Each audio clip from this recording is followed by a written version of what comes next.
Welcome back to Primetime News. Special welcome to the folks watching on OneSpotMedia.com. Up first this evening, there are further concerns that Jamaica is facing a recession just when the country is entering one of the longest phases of expansion in recent times. The concern comes as aluminum prices dip on the world market, bringing worries that the recently opened aluminum refineries could be shuttered once again. TVJ's Anthony Lugg has more in this Primetime News report. The world is on a brink of recession because of the trade war between the two biggest economies, the United States and China. Jamaica, a rock in the Caribbean, is the proverbial grass which suffers when elephants fight. The economy, which the Prime Minister recently pointed out is just reaching the level it was a decade ago. Jamaica's current GDP is just now reaching what it was in 2009. Is now on the verge of regressing if the world's superpowers don't sort out their issues quickly. But opposition spokesman on mining Philip Paulwell said the signs are there already.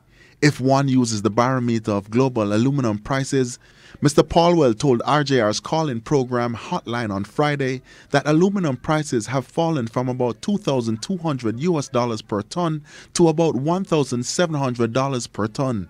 He says this is approaching the benchmark for declaring a recession. When it gets to around 15, 1400, you are really in a recession again.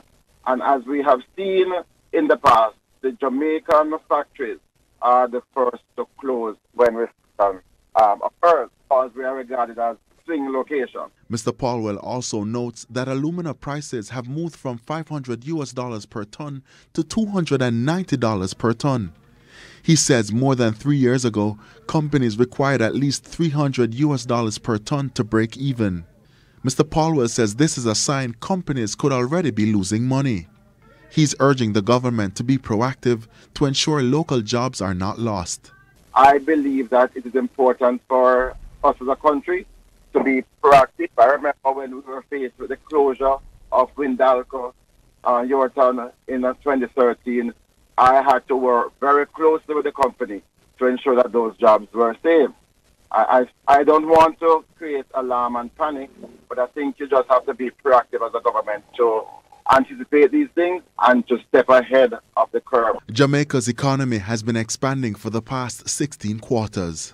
Anthony Lugg, TVJ News.